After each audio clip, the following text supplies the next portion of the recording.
Bonjour à tous et merci d'être avec nous jusqu'à 14 heures. Nous avons aujourd'hui le plaisir d'accueillir pour la deuxième fois Karine Louisi. Bonjour. Bonjour. Yann Siranton, bonjour. Bonjour. Ce deuxième épisode de Aller Vigner, j'ai envie de dire, de aller et revenir au pays avec tout ce que ça suppose comme difficulté, comme envie, pas envie, etc. On va en parler pour ce deuxième épisode. On va aussi recevoir plus tard Sarah Binanouch, avec elle on fera sa chronique sur l'essentiel du sommeil réparateur. Terminé avec Elisabeth Gustave, la directrice du festival Monde en Vue. L'information, c'est Iman News, comme d'habitude. Bonjour. Oui, bonjour Danick, bonjour à tous. Aujourd'hui, au niveau de l'actualité, on reviendra sur la journée porte ouverte dédiée au HATSEM au Gosier. C'est une façon de découvrir le rôle essentiel de ces agents dans les écoles maternelles. On viendra aussi à parler des lauréats de l'apprentissage de la Chambre des métiers, un hommage pour ces jeunes qui ont choisi la voie de l'apprentissage pour se former. On parlera de la signature d'une convention à Petit-Bourg sur le développement d'un projet de quartier culturel et artistique en partenariat avec la DAC. Et enfin, on va d'ailleurs commencer par ce sujet qui est la semaine de la mobilité et de l'emploi organisée en partenariat avec la DOM et la CARL. C'est un focus qui est organisé sur cette semaine de mobilité, comment encourager la mobilité professionnelle et faciliter l'accès à l'emploi grâce à des dispositifs concrets. On en parle avec Solène Fèvre. On lance aujourd'hui la semaine de la mobilité. C'est la première fois qu'on organise cela sur un département, une région d'outre-mer. Et donc je tenais absolument, évidemment, à être présent, puisque sur nos territoires qui connaissent un taux de chômage important, on ne peut pas penser monter en compétences, emploi, formation, sans avoir forcément en corollaire la question de la mobilité. Aujourd'hui, vraiment, c'est le séminaire d'ouverture, mais à partir de demain, nous allons sillonner les communes. Donc, c'est, comme son nom l'indique, un jour, une commune. Nous commençons par la ville du Gosier, pour poursuivre à la ville de Sainte-Anne, ensuite Saint-François, et également la Désirade qui justement subit la double insuralité. Donc il faut bien aussi montrer que Désirade n'est pas en reste, elle fait bien partie de la communauté d'agglomération et qu'elle a droit également, que la population de Désirade a également droit à toutes ces informations. En Guadeloupe, on a eu une augmentation significative de l'utilisation des bons d'aide à la continuité territoriale, c'est le cofinancement des billets d'avion, puisque le plafond est passé de 11 900 à 18 000 euros. Donc ça prouve que ça répondait vraiment à un besoin. Et aujourd'hui, on touche énormément de Guadeloupéens. Et donc ça, c'est une bonne chose. Ensuite, il faut évidemment, si je prends la question des étudiants ou de ceux qui partent en formation, que ces formations ou ces études n'existent pas sur le territoire. Donc il faut évidemment être éligible, mais il faut aussi en avoir besoin dans le sens où ça n'existe pas sur le territoire, parce que l'idée c'est évidemment de ne pas rentrer en concurrence avec des études qui existent ici en Guadeloupe. À travers ce village, il y aura tous les professionnels dans l'emploi, bien sûr la DOM en premier lieu. Il y aura France Travail, il y aura différentes entreprises, donc ce sera des conférences, débats, des ateliers et des mises en relation, des job dating entre les demandeurs d'emploi et les professionnels. Pour ceux qui ne peuvent pas s'y rendre, il faut savoir qu'il y a un site déposé où on peut pratiquer le covoiturage. Donc ça facilitera le déplacement de ces personnes vers les villages dédiés vraiment à leur attention. Peu de personnes aujourd'hui savent que la DOM peut financer l'aller-retour à 100% pour ceux qui ont été admissibles à un concours pour aller passer l'oral en France hexagonale. Et donc tous ces dispositifs méritent d'être connus, on ne les connaît pas suffisamment. Mais je pense qu'honnêtement, on a franchi un palier, notamment dans la prise en compte des besoins des ultramarins et dans le fait de mettre des moyens supplémentaires pour y arriver. Je vais quand même dire que nous avions invité aujourd'hui la directrice de la DOM Guadeloupe, qui nous a dit, du fait de la visite de son patron, elle ne pouvait pas être disponible puisqu'elle devait faire une signature qu'on vient de voir d'ailleurs, où Yann y était. Alors, donc, on va essayer de... D'abord, première question à Yann avant d'entrer dans le cœur du sujet. Est-ce que ce qu'il vient de dire sur la mobilité, ça fait avancer un petit peu le débat? Eh bien, il faut dire aussi que depuis que les associations sont dans leur dos comme une colonne vertébrale, pour transformer la vision de l'ADOM. Il faut dire que Saïd Hamada a impulsé une nouvelle dynamique sur l'ADOM. On entend beaucoup plus parler de l'ADOM comme un outil de la formation et non pas un outil de dépeuplement. Parce que véritablement, c'était ça le but MIDOM. C'était voler Timoun pour y aller travailler dans d'autres grandes communes. Et donc aujourd'hui, ça change. On a changé de paradigme. Maintenant, aujourd'hui, on est sur de l'accompagnement de la formation, puisqu'en Guadeloupe, il n'y a pas une formation pour tout bitin, et c'est normal. Et assurant l'idée que le voyage forme la jeunesse. Donc, il y a parti, il y a acquis en compétences et il y a revenu. Et là, nous avons un bitin très concret qui a fonctionné, qui fonctionne déjà, c'est le cadre d'avenir qu'on a récupéré en Kanaki, qu'on a mis en place ici. Aujourd'hui, ça marche. D'accord. On est sur la 2e génération. Là, il y a une quarantaine de jeunes qui en ont bénéficié. C'est l'ADOM. C'est le travail de l'ADOM avec les associations. Maintenant, nous attendons si loin parce que le passeport mobilité retour, eh bien, ça, c'est encore le sujet qui sera au débat. Si tu veux, j'en développerai quelques mots, mais vraiment, le sujet est difficile au niveau du gouvernement puisqu'il y a des coupes budgétaires. Justement, j'avais posé la question au niveau financement. Est-ce que ça avance un petit peu? Eh bien, il y avait une enveloppe qui avait été adoptée pour le budget initial. C'était 5 000, je crois, au début. Ah, bien plus que ça, 4 millions. 4 millions? Voilà, pour tout. Non, mais pas un individu. Ah oui, par individu, oui, c'est autour de 5 000 euros. Maintenant, aujourd'hui, le problème, c'est que comme ils sont passés sur des coupes budgétaires un peu assassines, donc aujourd'hui, nous sommes obligés d'être au taquet après eux pour leur dire qu'on les surveille. Ils ont promis quelque chose, c'est acté dans la loi de finances pour 2024. Où est-ce qu'on en est avec ça? Et aujourd'hui, M. Hamada a été plutôt rassurant pour dire que le dialogue est établi avec BRC, puisque là, aujourd'hui, les arbitrages sont très difficiles, mais que nous ne manquons pas de tenir au courant la population guadeloupéenne et ultramarine sur les suites données à ce dossier. Iman, c'est sûr. Oui, le cadre d'avenir, est-ce qu'on peut expliquer un peu quel était le dispositif, comment ça fonctionnait concrètement? Merci Iman de poser la question, puisqu'il est encore assez méconnu.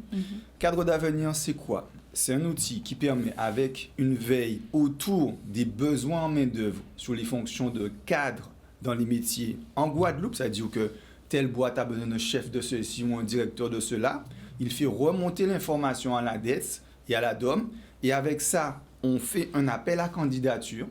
On a des jeunes qui veulent faire ce type de formation dans l'Hexagone. Eh bien, les jeunes passent un jury et sont sélectionnés. Une fois qu'ils sont sélectionnés, ils vont faire leur formation. Ils disposent d'une aide de 800 € par mois, ainsi que tous les billets d'avion. Un accompagnement psycho-éducatif, donc quelqu'un qui les suit tous les mois pour leur dire où est-ce que ça en est, etc. Un mentorat, moi-même je fais pour la première génération de cadres d'avenir, j'ai une trentaine de jeunes que je suis. Et à la suite, à l'issue de leur formation, ils doivent revenir au pays. C'est un contrat qu'ils ont signé pour travailler dans nos entreprises, pour diriger, manager, encadrer les collaborateurs d'entreprises publiques ou privées. Et là, Pôle emploi, France Travail, qu'on appelle maintenant comme ça, ainsi que les services de l'État, les aident à trouver ces postes-là pour qu'ils exercent en Guadeloupe. Et pourquoi justement cette plateforme, elle n'est pas, on va dire, généralisée? Parce que là, c'est spécifique sur les cadres, mais ça pourrait être plus. Tout à fait, mais il faut bien commencer par quelque part. Bien sûr. Et surtout qu'aujourd'hui, il faut se dire aussi que dans les diagnostics que nous avions établis avec Alivini, nous avions constaté que la Guadeloupe n'était pas dirigée par les Guadeloupéens. Les entreprises guadeloupéennes n'étaient pas nécessairement dirigées par les Guadeloupéens, ce qui pose beaucoup de problèmes.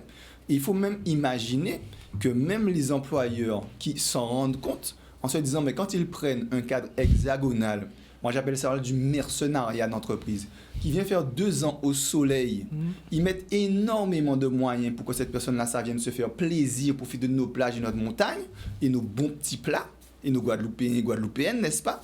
Pour qu'après, l'entreprise mette tout un package autour de cette personne.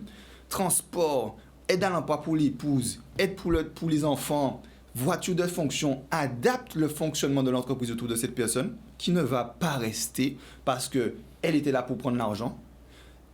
Lui ou elle ne s'est pas adapté, ou alors l'appel du pays a rappelé cette personne-là chez elle. Donc aujourd'hui, c'est tout bénef pour les entreprises guadeloupéennes de bénéficier de ce dispositif, d'avoir des cadres endémiques, des Guadeloupéens qui connaissent. Ce n'est pas des gens qui vont courir quand ils vont voir Domota ou Varo. Ils vont aller discuter en créole avec eux. Ils vont pouvoir comprendre les enjeux de la situation financière et stratégique des Guadeloupéens et mieux manager et mieux faire avancer notre pays. Alors Karine, j'aime bien que vous soyez là parce qu'en fait, vous êtes une revenante, entre guillemets. Je dis ça sans méchanceté. Et en fait, quand on est là-bas en France et qu'on a le désir de revenir, mais qu'on ne sait pas comment gérer ça, comment on le vit psychologiquement? Alors, moi j'aime bien le statut de revenante, je prends. Après, oui, il faut s'inscrire dans une dynamique en fait de développement, c'est-à-dire que on a une vie en métropole, mais il faut aussi hexagonale, pardon, et il faut aussi se projeter de manière positive en fait sur notre pays d'origine. Donc psychologiquement, il faut attendre d'avoir le déclic, je dirais, mais ne pas forcément être dans l'attente en fait que toutes les planètes soient alignées. Si on a pu se renseigner et bénéficier d'un accompagnement sur le point de vue économique, ben, du coup, il faut amorcer la chose et ne pas rester à attendre en fait que toutes les choses se mettent en place, parce que ça, c'est pas possible.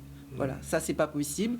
On peut pas avoir logement, travail, sauf si effectivement on a une autre couleur de peau, mais on peut pas avoir logement, travail pour le conjoint. Il faut prendre un moment, en fait, son courage à deux mains et puis franchir le cap. Parce que j'ai quand même remarqué quelque chose, c'est que nos jeunes s'en vont et ils reviennent à l'âge de la retraite. Donc c'est ça le problème. Est-ce que ça signifie qu'une fois un jeune installé, marié, enfant, etc., il n'a plus le désir réel de revenir, ou alors il y a un frein psychologique ou un frein de cet ordre-là? Moi, je pense que c'est un frein psychologique, c'est-à-dire que on a pris l'habitude souvent en fait d'avoir un certain niveau de vie et on n'a pas envie en fait de faire ce que je dirais être une régression. Ouais. Donc il y a la peur aussi de ne pas savoir comment faire. Il y a la peur de l'échec aussi, parce que c'est prendre un très gros risque si tout se passe déjà bien là où on est, qu'on a peut-être une épouse ou un époux. On a même acheté des maisons, parce on a acheté des maisons. Le prix de l'immobilier ici, il a complètement changé en fait la donne. Donc du coup, on peut se retrouver en fait face à plein de difficultés qu'il faut réfléchir, planifier, mais se lancer, moi je trouve en fait, c'est le meilleur moyen en fait de réussir. Voilà, il n'y a pas d'échec à mon sens, parce que simplement on n'est pas dans la comparaison, on ne va pas se comparer aux autres, on ne va pas se comparer à la vie en hexagone. C'est une autre vie, et si on a le désir en fait de montrer aux enfants qu'ils ont d'autres mentors possibles, d'autres références possibles, une autre qualité de vie, parce qu'il y a une vraie qualité de vie aussi en Guadeloupe, même si on peut se plaindre de plein de choses qui ne fonctionnent pas. Voilà, on peut le faire de façon heureuse, je dirais. Je me permets pour compléter le propos, nous on a étudié cette situation.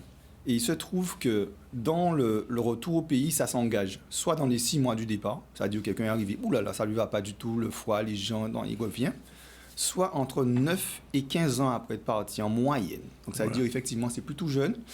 Mais en fait, ce qui se passe, c'est que les gens, quand ils veulent revenir, effectivement, comme tu l'as bien dit, il y a une forme de stabilité qu'on a acquis dans l'Hexagone ou ailleurs, hein, qu'on craint de perdre et de ne pas retrouver ici sur la base d'idées reçues. Les idées reçues sont fondées, par exemple, sur le coût de la vie. Je balaye ça d'un revers de main en disant que le coût de la vie, que ce soit le logement ou l'alimentation, au Canada, le logement, c'est exorbitant. L'alimentation, c'est exorbitant. Dans les grandes villes du Canada, c'est exorbitant. En France hexagonale, quand vous êtes dans les grandes villes, c'est pareil. Le logement, c'est exorbitant. Et l'alimentation, c'est beaucoup plus cher que dans les petites villes. D'ailleurs, on a remarqué, sans te couper, que beaucoup de Guadeloupéens qui vivaient à Paris maintenant partent dans des grandes banlieues. Oui. Parce que le prix du mètre carré parisien, il est exorbitant. Bon. Alors, le truc qui se passe, c'est que dans l'idée reçue aussi, idée à déconstruire, le coût de la vie. Aujourd'hui, quand on a un salaire de cadre ou un bon salaire, même de fonction intermédiaire dans l'Hexagone, il pallie à plein de choses. Parce que les patrons ne vous payent pas parce qu'ils ont envie de vous donner plein d'argent. Dites-le vous bien. Ils vous payent parce que vous allez passer 2 heures dans les transports parce que vous habitez en banlieue. Ouais. Ils vous payent parce que vous payez un loyer exorbitant pour une chambre de bonne. Ils vous payent parce que le coût de la vie est plus élevé. Ils veulent vous retenir. Et cette compétition dans laquelle nous sommes, nous avons des armes. Moi, je suis désolé, la saison des avocats vient de se terminer. Moi, enfant, qui a des avocats gratuit. Et on peut dire qu'en vrai, des blancs sur les réseaux sociaux, ils ont parlé des avocats à Guadeloupe. Ils ont dit, mon Dieu, c'est bon, etc. Ça n'a rien à voir avec le Pérou. Comme si on était découvert là. Et donc, pour moi, c'est toutes ces choses-là que nous devons mettre en avant, Danick. Et ce que vous faites, vous, les médias locaux, engagés pour le pays, c'est-à-dire que vous avez la capacité de faire comprendre que notre culture n'est pas une sous-culture. Quand moi, je regarde ZCL, je découvre des choses, j'apprends des choses malgré mon âge en me disant mais tout ça qu'a fait Guadeloupe, ça c'est une vraie richesse. Et aujourd'hui, les gens qui rentrent au pays, souvent ils vous le disent, 2/3 du temps, c'est parce qu'ils ont découvert le pays là-bas et qu'ils ont envie que leurs enfants s'approprient ces valeurs-là pour connaître d'où ils sont, pour mieux savoir où ils iront. Justement, on parlait de régression tout à l'heure, de ce sentiment-là. À part les médias, comment on pourrait faire pour que les personnes qui sont là-bas aient cette envie et ce désir de rentrer? Mais c'est une question de société, Iman. Aujourd'hui, nous avons construit un mythe qui dit qu'avec le Bumidum, les gens partent et ils trouvent un travail là-bas. Nous avons construit un deuxième mythe qui était de dire qu'ici, il y a des problèmes. Moi, je ne vois que des opportunités. Je prends un exemple simple, on en a parlé la dernière fois. 300 millions d'euros de PPI du SMGE AG pour construire des tuyaux d'eau, pour moi, c'est une opportunité. Tu parles de ça, n'importe qui dans le monde entier te dit « Oulala, je vais m'installer là-bas parce qu'il faut que je touche un peu dans ça. » Les Guadeloupéens vous diront, pas tous les Guadeloupéens, mais les gens qui n'ont pas cette construction mentale que nous devons faire évoluer ensemble. Ils se diront « Ah, mais pas ni de l'eau, Guadeloupe. » Alors que non, c'est pas ça, il ni de l'eau, mais ni l'argent pour ranger pour mettre de là. Donc c'est un paradigme. La société doit se bouger par elle-même et nous devons, et comme je le dis souvent, avec l'engagement qui va au-delà du travail. Ici, ce que vous faites, c'est au-delà du travail. Eh bien, vous pouvez transformer la pensée globale. Alors, Karine, l'émission, c'est notre chance, elle est vue en France. En ce moment, quand je vais en France, automatiquement, je rencontre des gens qui me disent « Ah, nous, quoi, regarde les autres, etc. » Qu'est-ce que vous avez envie de dire à des Guadeloupéens qui ont votre âge, peut-être, ou moins, par rapport à ça, et qui aujourd'hui sont devant leur poste de télévision, regardent, ouais, il est bien gentil en Guadeloupe, mais etc., etc. Qu'est-ce que vous avez envie de leur dire? Mais je confirme, en fait, ce que dit Yann à côté. Il faut déconstruire, en fait, des croyances. Voilà. Mais je pense que la déconstruction, oui, des croyances limitantes ou des idées préconçues. Moi, je prône le fait que chacun sa vie et on l'amène comme on veut. Alors, je ne suis pas sur une dimension collective, mais vraiment sur une approche individu par individu. C'est ce qui me différencie de Yann, par exemple, qui peut parler effectivement de plusieurs dispositifs, en fait, pour proposer le retour dans des bonnes conditions. Mais quand on regarde personne par personne, effectivement, il faut déconstruire certaines appréhensions qu'on peut avoir. Tous les problèmes ont des solutions. Voilà. Donc, on peut envisager de façon sereine, de façon tranquille, planifier un retour, en fait, à d'autres choses et ne pas être dans la comparaison sans arrêt. Effectivement, il y a des opportunités. On n'est pas obligé d'attendre, en fait, que tout soit parfait. Il n'y a pas de perfection, même là où on habite déjà.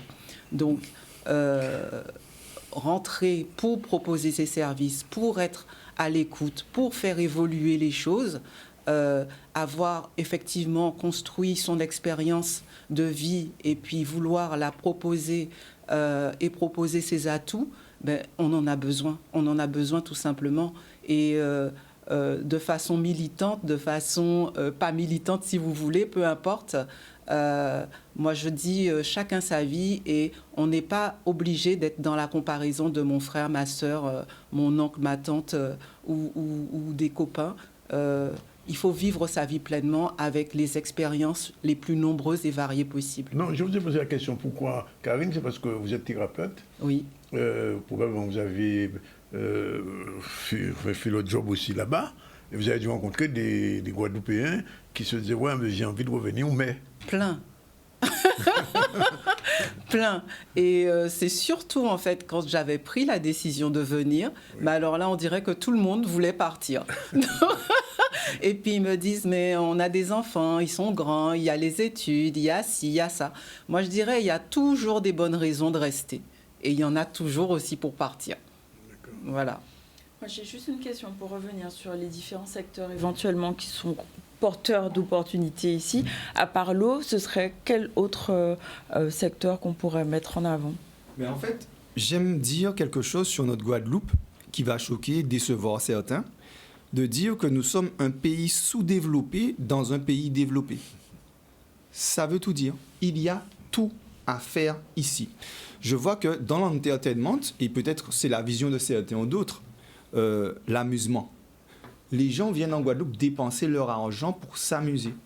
Il y a des fortunes à se faire en développant cette logique. Je vois que, par exemple, vous avez ce qu'on appelle la silver economy.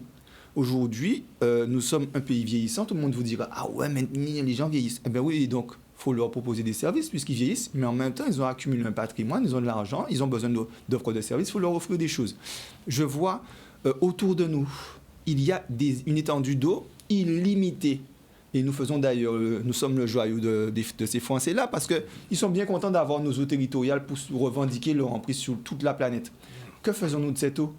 Aujourd'hui, est-ce que nous sommes conscients qu'aujourd'hui, la pêche, c'était la saison du thon, pas ni longtemps, là. Pourquoi moi, manger thon en effet, en Portugal? Mais là, regardez, là, en bas là, nous pouvons faire tao-tao, nous pouvons faire steak, nous pouvons améliorer, nous pouvons transformer.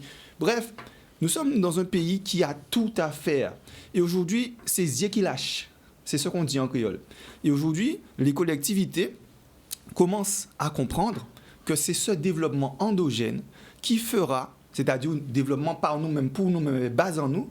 Tu sais, à une époque, quand on était jeune, bon, il ne faut pas que je dise ça, mais il y avait une marque américaine qui s'appelait Fubu. For us, by us. Tout le monde était capable de savoir si il était j'ai un t-shirt Fubu, j'ai une casquette Fubu. Qu'est-ce que ça veut dire Fubu? For us, by us. Pour nous et par nous-mêmes. Et aujourd'hui, je crois que la réponse, en tout cas une réponse à ce développement, ce serait de commencer à réussir ici pour nous-mêmes et par nous-mêmes. Alors, bon, on arrive à... J'insiste parce que la partie, j'ai envie de dire, psychologique est importante parce que la dernière fois que je suis allé à Paris, il n'y a pas très longtemps, un mois à peu près, je me disais qu'ils ne comprennent pas que des Français ont envie de venir en Guadeloupe, ont envie de s'installer, et des Guadeloupéens ont envie de partir. Alors, quel est le problème entre ces deux catégories de population? Parce que, d'ailleurs, je vais le dire, il y a 2 ans, la DOM avait même prévu un plan, faire venir une majorité de Français en leur donnant les moyens, etc., pour s'installer ici. Mais oui, tout ça a été faux pour te venir et disant, alors, partant du fait que, comme la population Guadeloupe, c'est vieux, qui a vieilli, donc on va rajeunir la population guadeloupéenne avec des Français qui s'installent. Alors, au niveau mental pour le Guadeloupéen, comment on peut arriver à faire évoluer cette prise de position, j'ai envie de dire cette position même? Ouvrir les chakras. Ouvrir les chakras. Oui. Et accepter de rencontrer l'inconnu, s'affranchir en fait de ses peurs. Voilà, ça sert à rien de ruminer dedans. Tant qu'on y est, on va y rester. Et la plupart des personnes que je rencontrais, en fait, qui me disaient « Ah, mais moi, mais c'est mon rêve et tout, mais bon, j'irai à la retraite.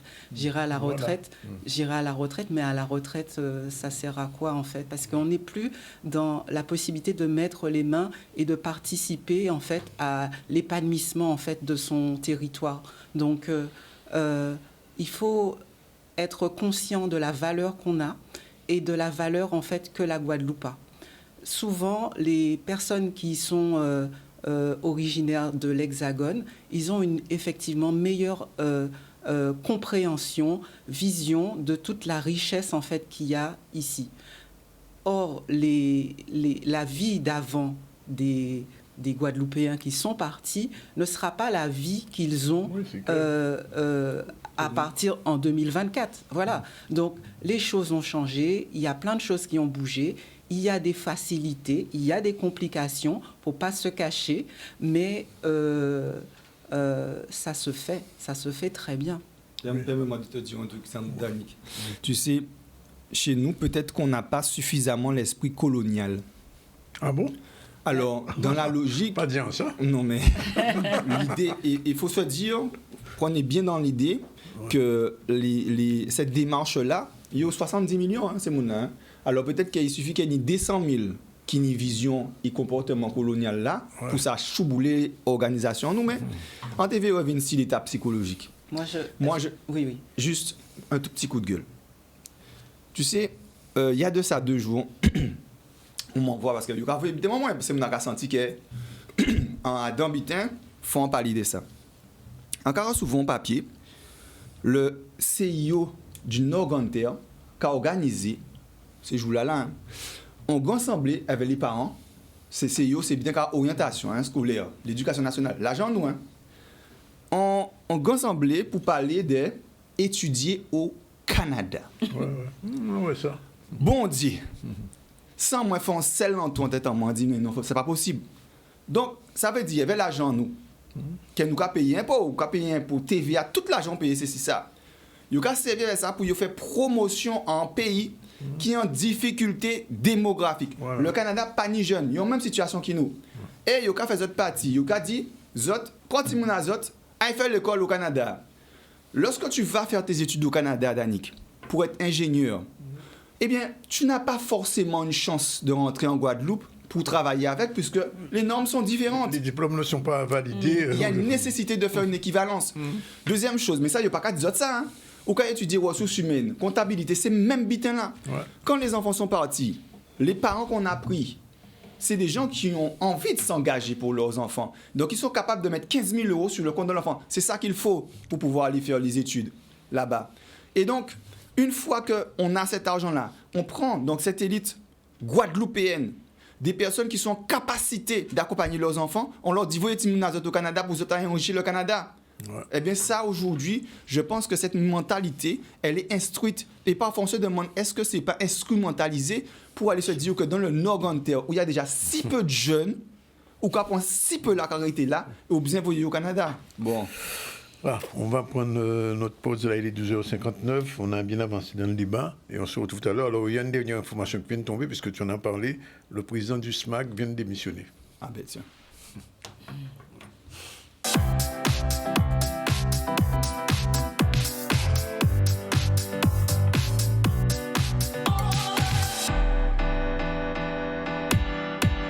Voilà, c'est la deuxième partie de ce débat qui est en 2 parties, puisque c'était une première émission avec Yann et puis aussi Karine. Et je viens de recevoir de la part d'une téléspectatrice un mot, je te le dis tel que j'ai reçu.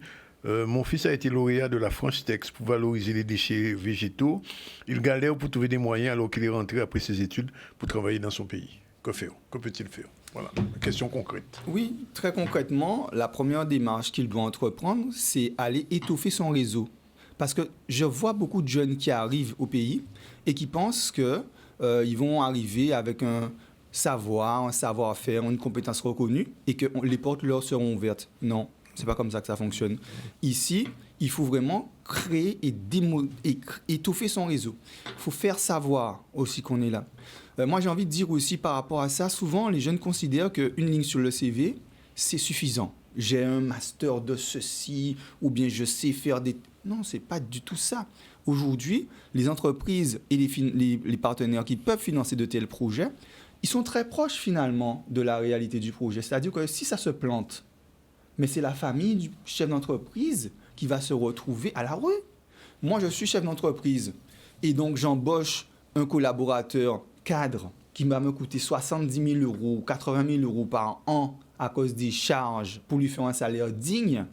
Mais demain, ce garçon ou cette femme ne fait pas le job ou me plante, mais c'est toute ma famille qui est plantée. Mon loyer, ma voiture, mon frigo qui est vide.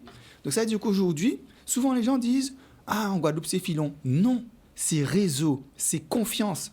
Et aujourd'hui, de plus en plus, on le voit, et je vous invite à aller faire un tour sur LinkedIn, par exemple, pour citer celui-là. pas ni un qui réseau social Instagram. Instagram, quoi, belle bitin, belle voiture, belle madame, tout ça. Mais lorsque tu vas sur des réseaux sociaux professionnels comme LinkedIn, tu peux bâtir un réseau solide et après toucher les personnes qui sont sensibles à ça. Dans tout, il y a bon et mauvais. Et dans les collectivités majeures, eh bien, vous allez trouver des relais qui sont en capacité, parfois, de vous accompagner sur tel ou tel projet. Et c'est ça, vraiment dit. Donc, je là, si vous avez un projet, et j'entends ce que la dame dit, hein, et puis bon, je l'invite, si elle veut, on peut poursuivre la discussion, elle me contacte sur LinkedIn, Facebook ou Instagram. Mais en vérité, de se dire simplement qu'aujourd'hui, construire un réseau solide en Guadeloupe, c'est la première étape quand on veut revenir au pays. On ne peut pas se dire, on revient ici, et toutes les portes vont s'ouvrir. Voilà, exactement.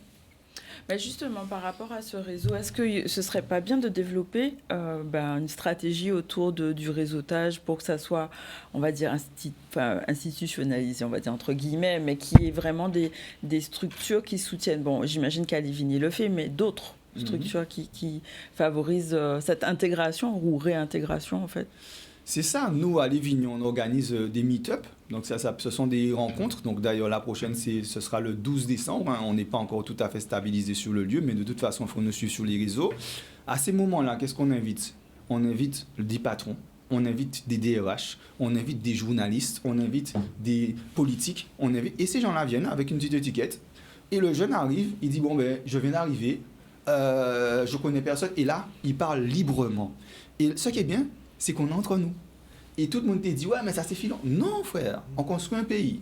Et quand on construit un pays, partout ailleurs, c'est comme ça que ça fonctionne. Tu as parlé tout à l'heure en off de la communauté indienne d'Inde ou de tel pays. Toutes les communautés du monde font du réseau. Il n'y a que notre communauté que ça lui pose un problème parce qu'on a mis dans sa tête que parce que tu connais un tel et tu connais un tel, c'est filon. Non, on s'entraide. Et cette entraide-là, eh bien, c'est la solution, moi je pense, à la création sociale d'un pays. Karine, l'autre question, alors, en arrivant ici, après quoi, 20 ans, 30 ans 30 ans.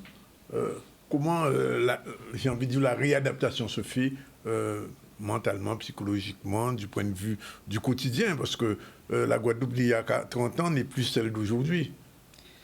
Moi, je dirais que c'est pas une adaptation. J'ai pas l'impression. Réadaptation. Oui, j'ai pas l'impression de m'être réadaptée parce que j'ai réussi à trouver un moyen en fait d'être satisfaite de ce que j'ai. Encore une fois, je rentre pas dans j'avais 5 francs avant et puis 2 francs aujourd'hui. Je suis plutôt dans une acceptation de la culture guadeloupéenne comme elle est aujourd'hui. Du coup, je ne suis pas dans ce paradigme en fait de vouloir faire un effort. En tout cas, ça ne représente pas un effort pour moi. C'est naturel que de accepter que la donne, elle est comme ça. Effectivement, aujourd'hui, il faut un réseau. Il faut être disposé et ouvert en fait à ça, tout simplement. Voilà. Et pas de nostalgie. Pas de nostalgie. Ça peut arriver. L'empathie, ça alors, comme ça peut arriver. Oui. Alors, toutes les émotions passent. Vraiment, c'est normal, c'est un changement important. Mais une fois qu'on les accepte pour ce qu'elles sont, c'est-à-dire juste une sensation, un moment de blues, de ce que vous voulez, ça passe. Et puis, on est en capacité de trouver la beauté dans l'endroit où on est. Moi, je pense que fondamentalement, je suis faite pour être heureuse n'importe où. Donc, à partir du moment où on ne se ferme pas aux idées, aux opportunités, aux nouveautés, à changer aussi, bah, du coup, ça glisse tout seul. Hein. Oui. Mais Yann, alors, ça veut dire que, parce que, bon, j'insiste sur ce fait, il y a un jeune qui vient, bon, on a pris un exemple comme ça, il ne réussit pas. Je dis, mais en ballant, t'es bien, en tout cas, gagner-t-il l'argent en moins, en tout cas, fait-il business en moins, ici, là, moi en galère, moi bien RSA. Qu'est-ce qu'on peut lui dire? Qu'on va dire? Alors, premièrement, je serais désolé pour lui, parce que son échec serait le résultat de son impréparation. Pour toute déménagement, changement radical comme celui-là, ça nécessite une préparation. Avec l'expérience, puisque ça fait quand même 5 ans qu'on fait ça maintenant avec Alevini, on a conclu qu'il faut grosso modo 6 mois. Il faut 6 mois minimum de préparation. 6 mois en amont. Ah oui, en amont, pour se dire, quand on a pris la décision qu'on allait rentrer, pour savoir ce qu'on allait faire. Je donne un exemple très simple.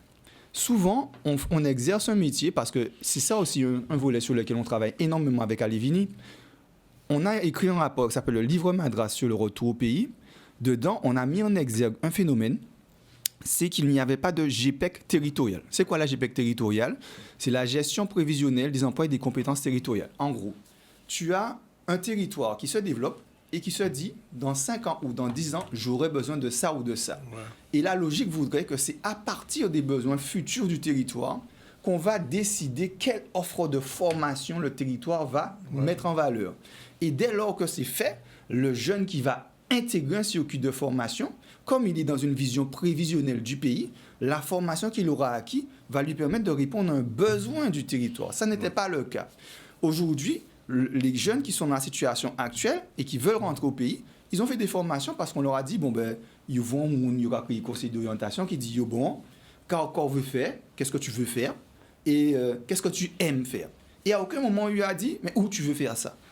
Et cette question-là, c'est essentiel. Parce que sans cette question, on n'est pas en capacité de se faire un projet de vie. C'est comme ça que vous avez des gens qui sont perdus à droite, à gauche. Tu veux travailler dans les moteurs aéronautiques, mais tu peux travailler que à Toulouse en France. Il n'y a pas deux endroits. Tu veux travailler dans la finance, tu ne peux travailler que dans le 92. Donc ça veut dire qu'aujourd'hui, la haute finance, ça veut dire qu'aujourd'hui, ce parcours-là est déjà biaisé. Une fois que l'individu s'est retrouvé dans cette situation, il est face à une impasse. Donc il est nécessaire qu'il fasse un bilan de compétences et qu'il te dise, qu'est-ce que je peux faire en rentrant? Et là, il faudra peut-être qu'il change de secteur d'activité. Il faudra peut-être qu'il change son projet. Et aussi que dans le secteur dans lequel il veut s'insérer, il est probable également que, il faille créer l'activité. Il devra s'interroger, il ou elle devra s'interroger sur sa capacité à être chef d'entreprise, puisqu'en Guadeloupe, l'essentiel de l'activité économique de la Guadeloupe, 90%, c'est des TPE. Donc aujourd'hui, s'il n'est pas en capacité de basculer sur un projet d'auto-entrepreneuriat ou d'entreprise de SAS ou peu importe, il doit se dire, peut-être qu'il faut que je change parce que ce que je propose au territoire, le territoire n'est pas en capacité de m'y répondre. Je prends un exemple simple. J'ai reçu un CV, parce que je reçois ça toute la journée, un CV d'une jeune et brillante jeune fille qui a fait des études dans les domaines des RH, mais son CV est extrêmement pointu sur un domaine RH. Alors qu'elle a un master RH, elle peut travailler dans tout. Et aujourd'hui, quand elle arrive, comme elle a été formatée pour faire exactement ça, peut-être dans une boîte qui avait 5000 collaborateurs, elle vient proposer exactement ça. Et donc, elle te dit, mais j'ai pas trouvé. C'est normal que tu n'aies pas trouvé. L'économie n'est pas la même. Donc, tout ça pour dire que ça nécessite un accompagnement, ça nécessite de l'anticipation, ça nécessite de la réflexion et de la préparation. On ne peut pas venir un matin comme ça et se dire, je rentre en Guadeloupe demain et me dire que le surlendemain, je vais travailler. C'est possible, mais ce n'est pas prudent. Et c'est ça qui va créer finalement des situations d'échec sur le retour au pays. Bien sûr, on n'aura pas tout dit, mais je voulais quand même te poser une question, Yann. Beaucoup de Guadeloupéens, au départ, quand ils ont entendu parler de la DOM, on disait que la DOM, c'est petit abimidom. Est-ce qu'aujourd'hui, au regard de ce qui se passe, que la DOM continue à exporter, entre guillemets, des Guadeloupéens? Bien. Alors, il faut se dire que dès lors que nous avons sollicité et nous avons engagé la réflexion avec la DOM et que la DOM nous a associés, je dis Alevini, mais je parle de tous les acteurs institutionnels de la Guadeloupe, on a mis en évidence cette situation. De leur dire que la DOM et Bumidom, c'est même bitin, même bagaille. Et aujourd'hui, ils ont changé de paradigme. Et vous, le DG de la DOM, que je vous invite à rencontrer, que c'est quelqu'un qui est en phase avec nos territoires, parce que c'est un ultramarin, c'est quelqu'un qui connaît exactement les mêmes problématiques que nous. Aujourd'hui, il sera en capacité de vous le dire. La DOM est au service de la mobilité pour la formation. Ce n'est pas au service de la mobilité pour faire voyager les peuples comme c'était avant. Donc aujourd'hui, nous, en tout cas à Alevini, et j'espère les élus et les associations guadeloupéennes, on surveille le changement de cap. on ne laissera pas la DOM se servir de Guadeloupéens pour aller servir d'autres nations. Bien au contraire, ils l'ont bien compris, la DOM est un outil au service de la formation des ultramarins et pour leur territoire. D'accord. Il y a l'équivalent de Alévigny en Martinique, je crois. Allez virer en Martinique, oui. Réunionnais de retour. Vous travaillez ensemble? Oui, on travaille ensemble, on est en réseau avec la Guyane en vol, avec la Réunion, Réunionnais de retour au pays, avec la Martinique. Allez virer. Donc Allez virer a lancé la dynamique. Alévigny est venu. Moi, j'ai lancé la dynamique par la suite avec la Réunion, on les a soutenus de la même manière, parce que c'est comme ça que ça fonctionne. Et maintenant, nous sommes en train d'aider la Guyane à développer leur structure. Donc, c'est vraiment un maillage territorial avec des acteurs locaux. Il y a 10 mois, il y a un colon, et voilà, ça nous nous pas colon. Nous pas colon ici. Voilà. En tout cas, merci pour ces contributions. De toute manière, ça n'a pas fini, hein, parce que de toute manière, je vais recevoir la semaine prochaine... elle m'a dit ça, elle a confirmé, Madame Guedes, elle viendra ici. Okay. Si on a une question à poser, bon, moi, depuis qu'on est là, moi, je peux poser, il est Kevin, pas de problème. Et Karine, merci. En toute façon, Karine, la collaboration continue, parce qu'avec Iman, il y aura sûrement d'autres choses, d'autres aspects. Je vois, là, gérer ses stress, améliorer son alimentation, accepter de faire deuil, surmonter ses peurs, phobies, addictions. Oui. Si tu me permets. Vas-y, je te permets. Pour dire, ce que Karine fait, c'est essentiel. C'est-à-dire que dans tout projet de transformation de vie, en fait, il faut mettre les conditions physiques et mentales qui vont avec. Absolument. Ça veut dire qu'aujourd'hui, toutes les personnes qui étaient accompagnées par un coach comme Karine ont réussi leur retour au pays. Tu ne peux pas faire ça seul. Par moments, c'est très difficile. Donc, je crois qu'aujourd'hui, ce type d'activité économique, qui en plus, elle vient en Guadeloupe faire ça. Donc, ça veut dire qu'elle vient créer de la richesse sur son territoire. Il faut les accompagner, il faut les aider et il faut les valoriser. Il faut dire aux gens qui nous regardent, n'hésitez pas, faites appel à un coach, un thérapeute pour vous accompagner dans cette démarche. Ce n'est pas facile de le faire seul. Mais tu penses bien c'est la raison pour laquelle on a appelé Karine, on lui donne cette fenêtre pour qu'elle puisse justement toucher un maximum de Guadeloupéens qui nous regardent. On va dire, ouais, un peu côté pour mon encore, mais maintenant on se rend bien compte, Karine, tu disais, qu'on a besoin de cet accompagnement. On a besoin de cet accompagnement pour pouvoir donner un sens à cette transition de vie. C'est une étape, voilà, et il faut se battre, il faut avoir du courage. Il faut être soutenu et il faut rechercher effectivement des réseaux, des personnes en fait qui peuvent vous soutenir. On n'y arrive pas tout seul, voilà. Donc appuyez-vous sur tous les dispositifs qui sont à disposition. C'est quand même une chance que d'avoir maintenant en fait connaissance en tout cas de tout ça. Merci à vous deux, merci et à bientôt. De toute façon, Yann nous déjà savent. Des pignons, informations, nous bien fait passer. Nous sommes là pour ça. Il est 13h19. On revient à l'actu avec Emmanuel. Oui, on va parler de la journée porte ouverte de l'ATSEM au Gosier. Donc l'ATSEM, c'est les agents territoriaux spécialisés en école maternelle. Et une journée leur était dédiée pour mettre en valeur leur rôle crucial dans le quotidien des petits. Max Morel était parmi eux lors de cette journée. Très souvent, c'est un métier qui est mal connu. Donc, aujourd'hui, c'est une journée consacrée aux ATSEM pour vraiment valoriser, mettre en lumière ce métier. C'est des personnes qui assistent la maîtresse tout au long de l'année scolaire, donc dans toutes ces tâches pédagogiques. Donc, elles ont un rôle très, très important. Le matin, quand nous arrivons ici, nous vérifions les salles, l'état des salles pour l'accueil des enfants. Et quand les enfants ils arrivent, on les accompagne aux toilettes, on regarde comment ça s'est passé la nuit avec les parents, et puis l'enseignant avec nous, et nous continuons notre journée. Ben, ça fait tellement longtemps qu'on fait ce métier, il y a déjà plus de 20 ans, voire même 30 ans, donc c'est l'amour des enfants. Après, on voit que ce sont des adultes. Ils viennent nous voir, on ne les reconnaît même pas. Et puis on dit, non, c'est pas vrai. Et le fait que, dès le plus bas âge, on les a accompagnés, on les a rendus autonomes. Parce que quand les enfants viennent ici, ce sont je dirais des bébés. Et on les accompagne, on voit que ça avance, voilà. Moi, je pense qu'ils ont un rôle important parce que nous, parents, on a notre rôle aussi à faire.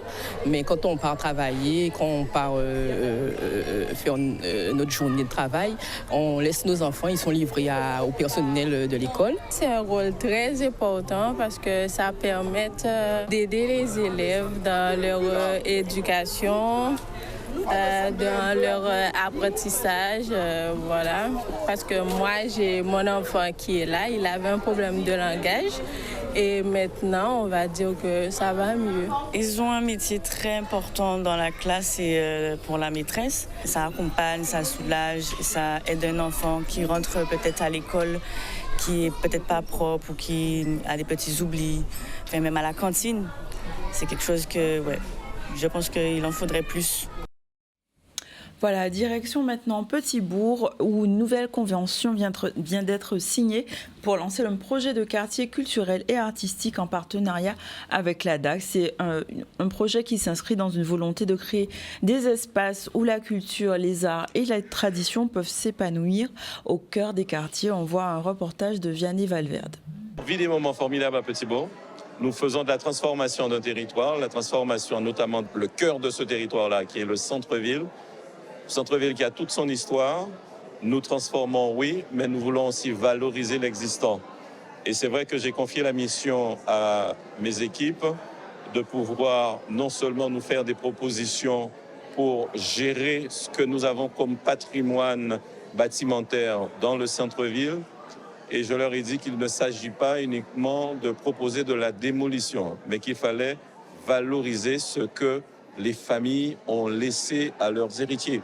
Même s'il y a quelquefois de l'indivision, même s'il n'y a pas forcément de l'entente, mais nous pouvons valoriser culturel, retracer l'histoire de notre ville, l'histoire des gens. C'est important de placer au cœur de nos préoccupations les gens avec leur histoire. Et je pense qu'il n'y a rien de plus important, effectivement, que de mettre en avant et de valoriser toutes ces histoires personnelles. On parle des gens importants, mais ce n'est pas les gens importants qui sont importants. C'est les gens qui font effectivement le vivre ensemble, c'est les artisans, c'est les boulangers, on a vu effectivement des bijoutiers, des tapissiers, etc. Voilà, c'est ces gens-là qui sont dans la vie de tous les jours, qui font le lien social entre tout le monde et qui sont les gens vraiment importants. Et pouvoir les mettre à l'honneur à travers effectivement un travail artistique de cette qualité très très important. Voilà, la culture, c'est ça, c'est mettre en valeur les gens qui comptent vraiment, c'est mettre en valeur toutes ces histoires personnelles et c'est faire en fait que les uns et les autres, effectivement, on puisse vivre en fraternité parce qu'on se respecte et qu'on dit du bien au sens, effectivement, d'être bienveillant. On dit du bien des gens. Voilà, et c'est ça qui est important. Nous sommes très contents de pouvoir signer cette convention qui nous donne des moyens supplémentaires de l'accompagnement des services de l'État, mais aussi des moyens financiers supplémentaires afin de poursuivre dans l'expertise. Nous avons été fiers de voir débouler des centaines de personnes dans le centre-ville, curieux de découvrir cette valorisation-là, cette forme de valorisation, cette forme d'aménagement d'un territoire. Et nous nous disons qu'il faut le poursuivre. Et nous appelons d'autres financeurs. Je sais que le conseil départemental, l'année prochaine, nous accompagnera pour encore donner, avoir plus de succès dans cette démarche que nous entamons à Petit-Bourg. Il y a tout un projet que monsieur le maire a rappelé, de quartier culturel, voilà, qui emporte tout un travail sur l'ensemble du centre-ville de Petit-Bourg. Là. Donc on doit être autour d'une centaine de milliers d'euros. Bon, c'est pas des montants très importants. Alors, c'est pas une question budgétaire. La question, c'est effectivement d'avoir aussi l'expertise et l'appui de la DAC à travers ce projet.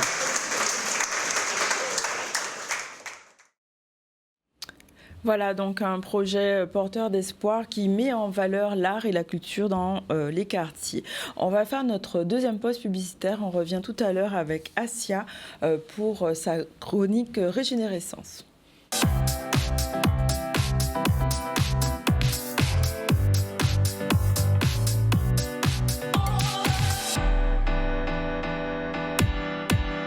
Voilà, il est déjà 13h30 exactement. Nos deux invités sont déjà là. Elisabeth Gustave, bonjour. Bonjour. Présidente directrice de Monde en Vue, et Asia Sarah, et aussi de retour. Merci d'être là. Et avec elle, on va parler du sommeil. Mais avant, on revient une dernière fois là-dessus. Oui, on va parler des lauréats de l'apprentissage à la Chambre des métiers. Une cérémonie en leur honneur a eu lieu, mettant en valeur donc, des lauréats au niveau local qui vont représenter au niveau national ces métiers, notamment organisés par la Chambre des métiers. L'apprentissage est une voie d'excellence qui permet à de nombreux jeunes d'acquérir des compétences concrètes. Et on voit un reportage d'Olivier Félix qui nous montre ces jeunes apprentis récompensés. Depuis quasiment 3 ou 4 ans, nous travaillons avec la Société des membres de la Légion d'honneur et c'est un honneur pour nous aujourd'hui d'honorer nos artisans en partenariat avec la Légion d'honneur pour pouvoir déjà sélectionner un lauréat au niveau local et puis pour qui nous représentera au niveau national d'ici le mois de début décembre, voire mi-décembre. Donc nous sommes très honorés et à chaque fois que ça sera nécessaire, la Chambre des métiers sera là pour pouvoir mettre en valeur l'excellence et faire monter en gamme l'artisanat et prouver que l'artisanat n'est pas un voie de garage, contrairement à ce que pensent certaines personnes. L'artisanat, c'est vraiment aujourd'hui la voie de l'excellence. Quand on décide de faire un choix, ça se base sur une évaluation. L'évaluation à partir de critères. Donc, quels ont été les critères qui ont été fixés? Conditions sociales et familiales difficiles. Un parcours un peu particulier. Bien sûr, un jeune sérieux, travailleur, et qui donne l'exemple, qui représente, qui peut représenter le CFA, le Centre de formation d'apprentis. Voilà, ce sont ces critères-là qui ont été donc donnés.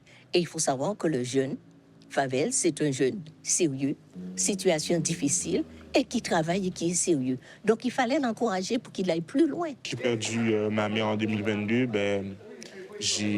malgré ça, j'ai décidé de ne pas abandonner, de continuer à persévérer, bien qu'il y avait des moments assez difficiles. Mais je pense que si j'avais lâché, je pense que je ne serais pas là où je suis aujourd'hui. Nous avons fait de notre mieux. C'est vrai qu'on a eu des moments très, très difficiles, ce qui a beaucoup influé sur sa formation, évidemment. Et nous, on a fait de notre mieux parce qu'on a été tous éprouvés et il fallait qu'on se donne à fond pour y arriver, quoi. Alors, on est très, très satisfait du résultat et on est content si on a pu contribuer justement à ce résultat aujourd'hui. C'est quelque chose qui me touche profondément. Je suis assez honoré de voir que je représenterai la Guadeloupe au niveau national. Je pense que c'est grâce à ma rigueur, mon travail, ma persévérance et ma détermination qui ont fait que j'ai été sélectionné. Je pense que c'est une première étape vers ma carrière.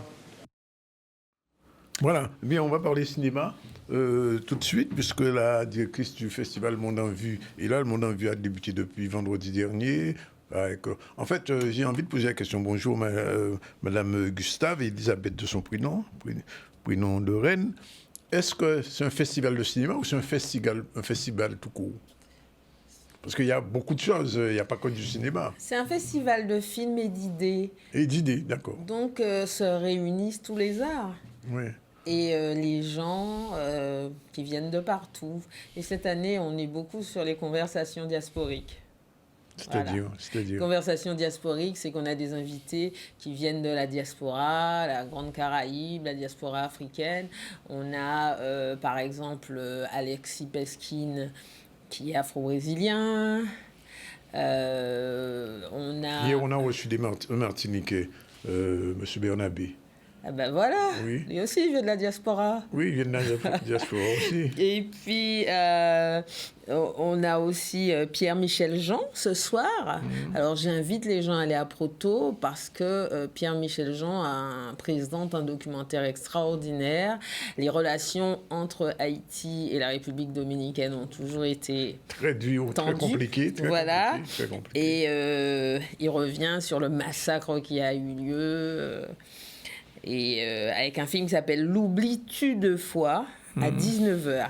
Mais à 18h déjà, on a un film de bonne facture aussi, Hector Valdés, qui réfléchit justement à cette diaspora. Donc on a la République dominicaine avec la diaspora à 18h.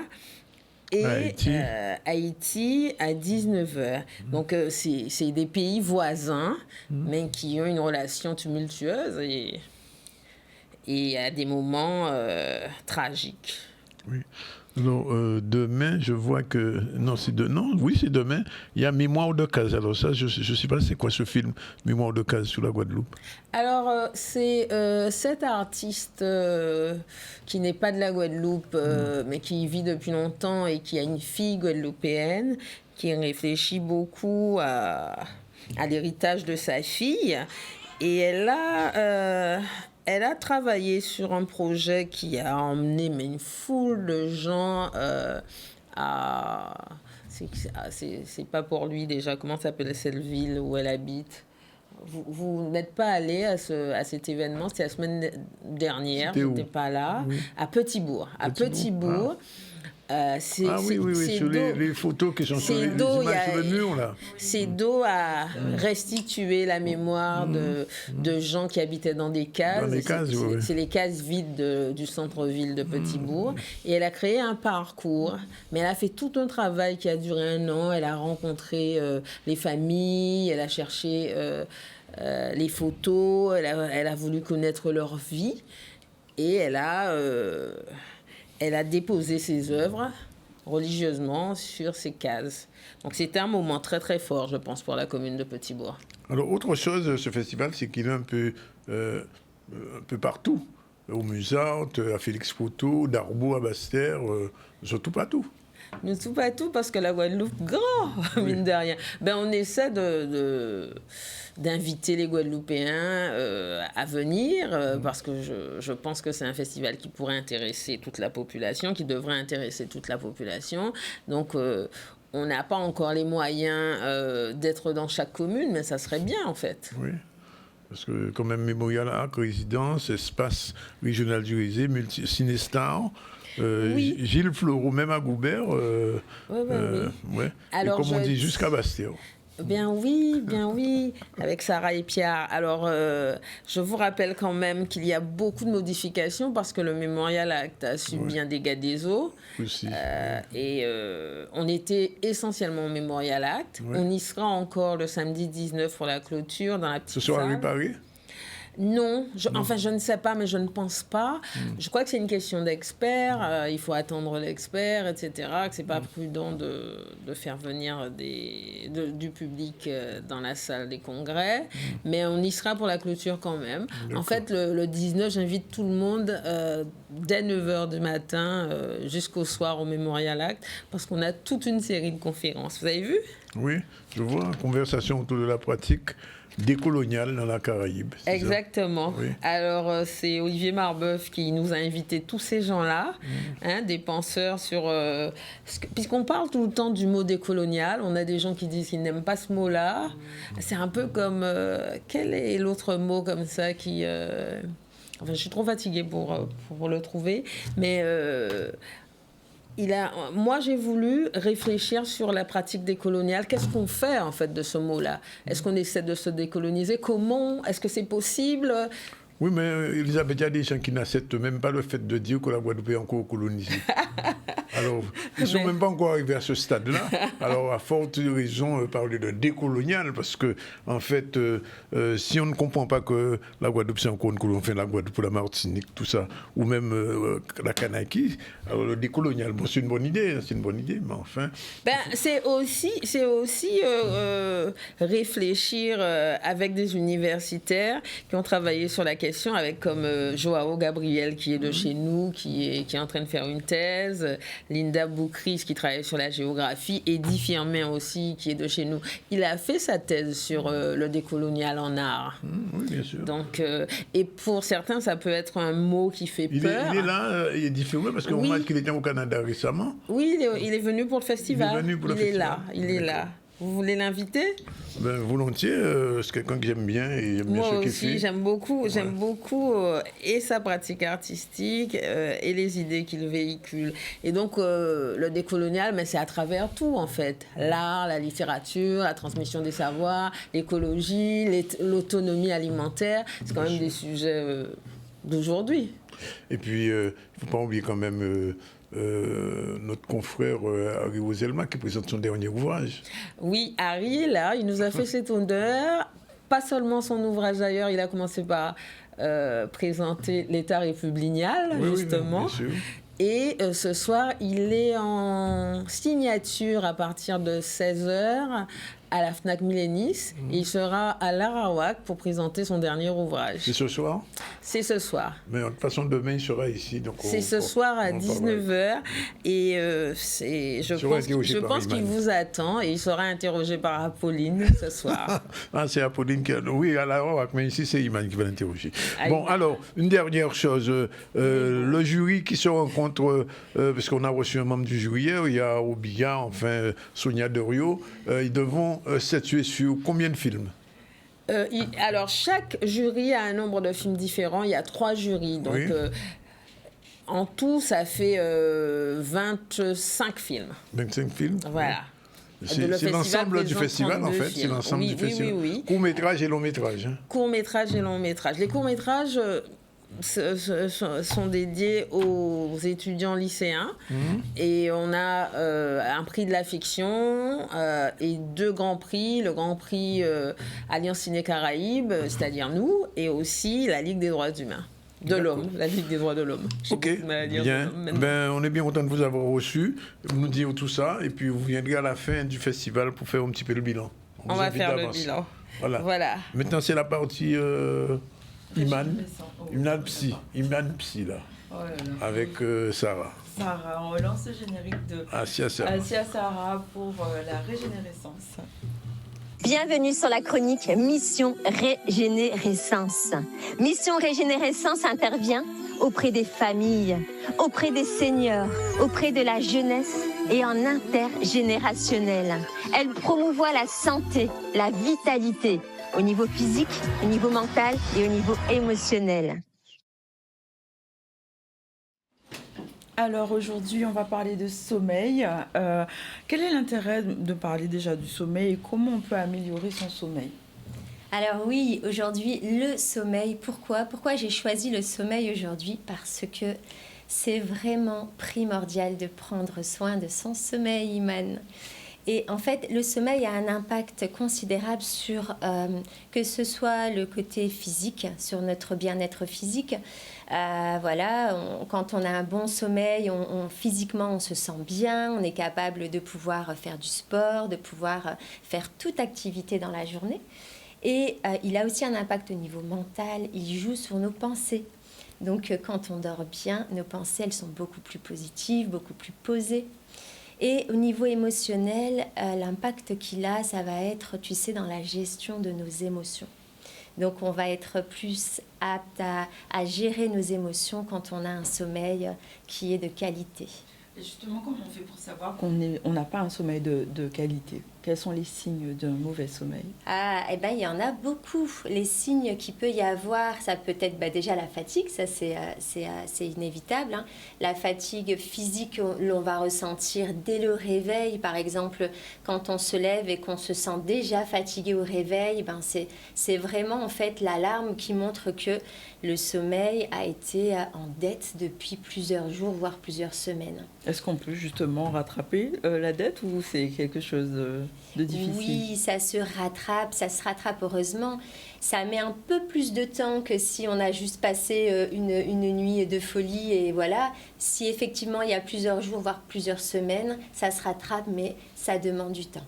D'accord, donc j'imagine que l'environnement joue un rôle important aussi dans le sommeil. Alors effectivement, l'environnement va jouer un rôle.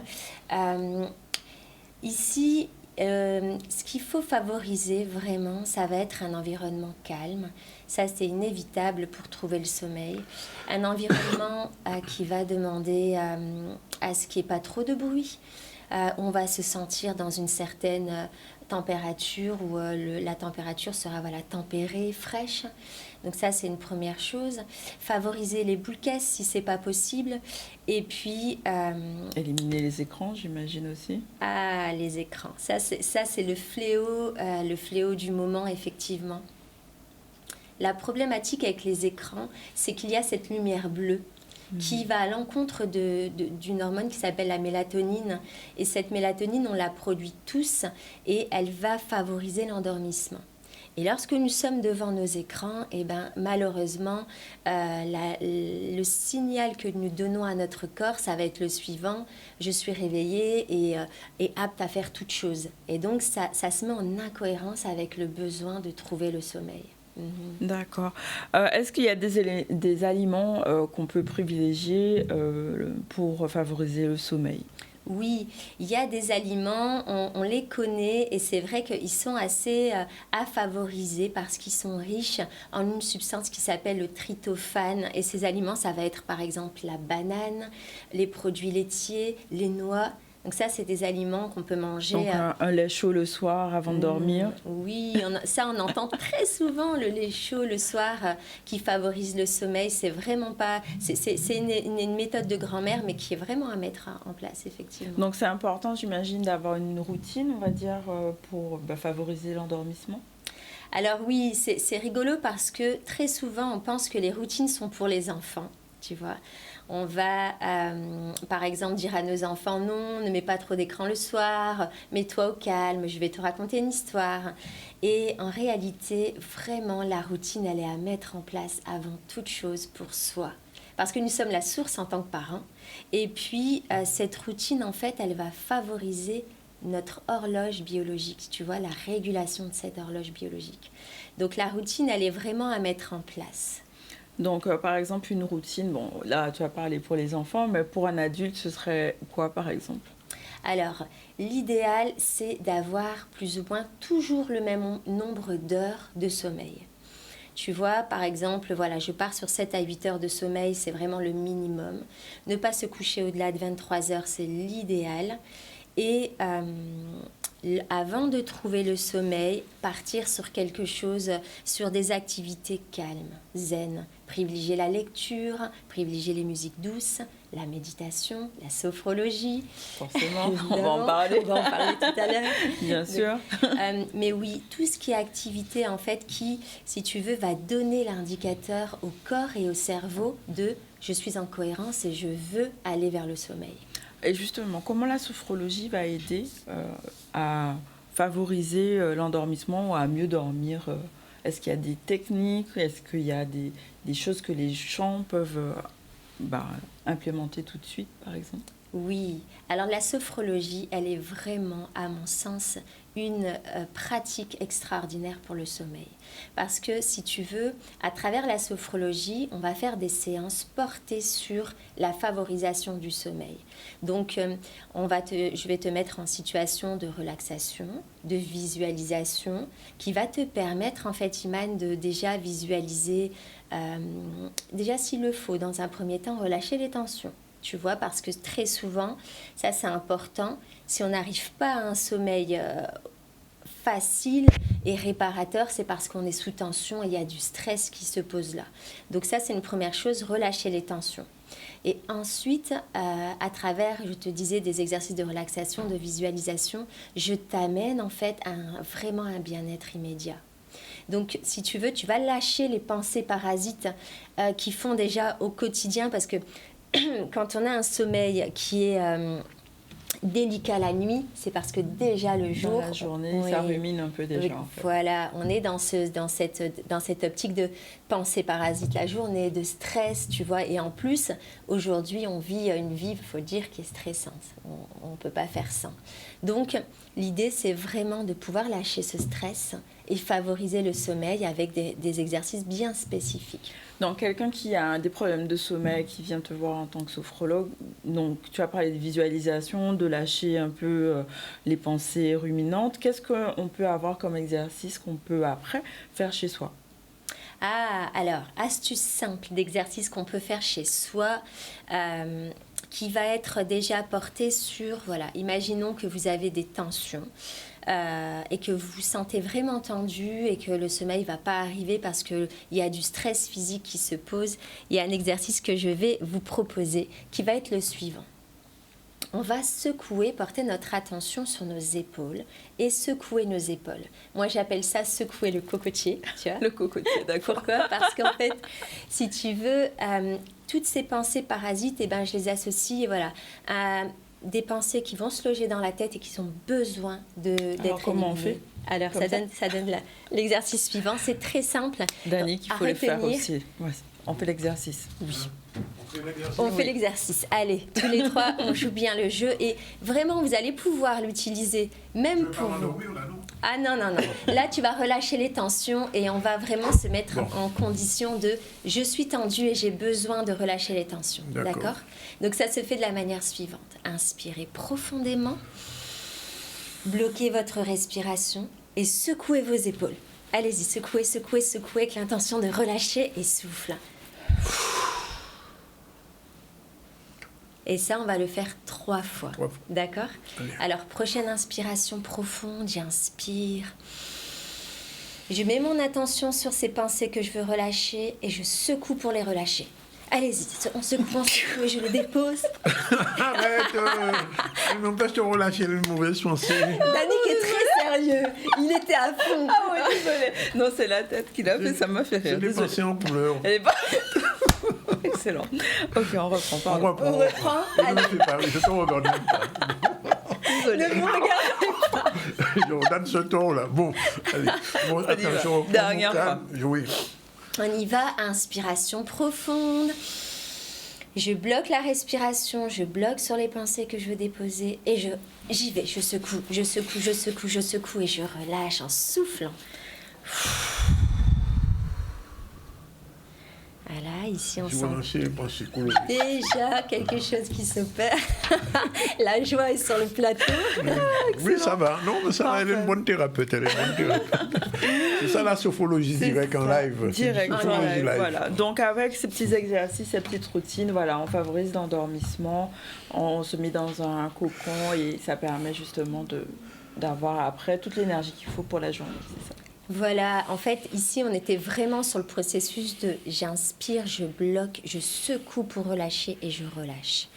Et ça, c'est à faire effectivement quand vous vous sentez stressé. C'est très, très simple à utiliser.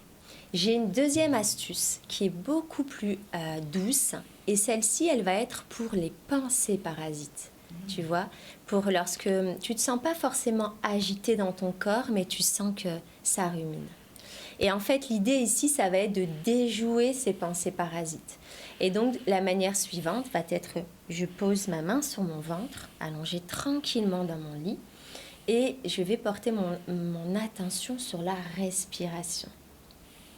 Et en fait, si vous voulez, ça va être, j'inspire, je souffle, et lorsque j'ai soufflé, je fais une petite pause de 3 secondes.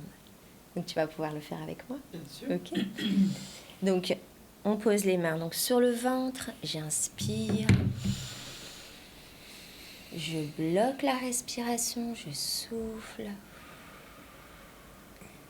Et là, je bloque 3 secondes. 1, 2, 3. J'inspire, je souffle et je bloque. 1, 2, 3. Une 3e fois, j'inspire, je souffle et je bloque. 1, 2, 3. Non, pardon. Et je relâche. Ok. Je vais me faire étouffer là en direct. Désolée, non, c'est con. Bref, ok. C'est des très bons exercices. Bon, c'est non, parfait. c'est très bien. Mais c'est génial. Non, en mais fait, c'est bien. C'est porteur de joie et c'est top en fait. La foi humaine, elle relâche. Le yoga du rire, c'est aujourd'hui. Ah, c'est aujourd'hui le yoga du rire. Oui, on en parle, 18h. Et ben voilà, on y est. Donc, petit exercice très simple pour vous à utiliser. N'hésitez pas. Ok. D'accord. Okay. Ben merci en tout cas, Assia, pour cette belle chronique sur le sommeil et sur la joie de vivre, on va dire ça comme ça. On termine l'émission, Monsieur Danick. Oui, mais on va terminer avec le rappel de nos invités. Alors, on avait Karine Louisy et Yann Serrenton aujourd'hui parce qu'on voulait faire le 2e épisode du Aller viré. Alors, l'autre fois, c'était Aller, cette fois-ci, c'est viré. Mais on n'a pas fini. Hein.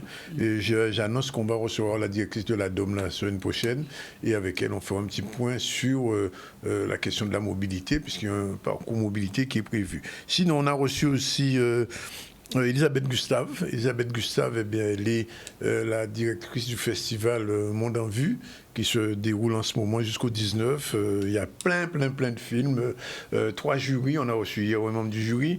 Et ce soir, il y a à la Wawak le journaliste de TF1 que tout le monde connaît maintenant, Harry Roselmack, qui sera ici interrogé par Iman. Donc, puisque tu seras à la Wawak ce soir. Ah bah oui, je vais y aller. Bon, alors tu seras à la Wawak. Donc, pour le maximum d'infos, pour voir le bombarder demain quand il viendra en direct, qu'est-ce que je ne pourrais pas être à la Wawak ce soir. On a reçu, eh bien, avec inspiration. Et relâche. Je bloque pendant 3 secondes. Et je relâche avec Assia en direct. Et c'est un exercice qu'il faut faire souvent pour chasser les mauvaises idées en couleur qui viennent dans la tête, sur mon regard. Oh. Voilà. Moi, je suis une mauvaise idée, c'est ça que tu en J'ai pas dit ça. Bon, bref. Les infos du jour. Alors, les infos du jour. On a parlé des JPO de l'ATSEM, donc cette journée qui permettait de mettre en valeur les agents territoriaux qui s'occupent de nos tout-petits. Nous avons évoqué aussi les lauréats de l'apprentissage avec la Chambre des métiers, donc récompensés au niveau local qui iront au niveau national au mois de décembre. Il était question ensuite de la signature d'une convention sur Petit-Bourg, un projet de quartier culturel et artistique en collaboration avec la DAC. Et nous avons parlé de la mobilité et de l'emploi avec la DOM et la CAL, donc sur cette semaine qui débute par un séminaire au Gosier. Donc voilà pour l'actualité du jour. Voilà, ben, c'est fini pour aujourd'hui. Demain, on se retrouve à partir de 12h30 pour une autre série du ZCL, toujours avec Iman en direct, n'est-ce pas? Il n'y a pas de chronique demain? Non. Pas de chronique demain. Bon, dommage. Et bien sûr, Jordan ne sera pas là demain, je suppose, non? Non, il n'est pas là demain. Donc, c'était lui qui faisait la réalisation avec un back-office... Malia, je crois que c'est Malia qui est là aujourd'hui, c'est ça? Oui, c'est ça. Malia. Et avec l'équipe habituelle du ZCL. Voilà, c'est fini pour aujourd'hui. On remercie Sarah. Assia, Sarah, merci. Tu Assia, quand je dis Assia, je pense à toi, mais pas que. Mais pas que, mais j'en doute pas.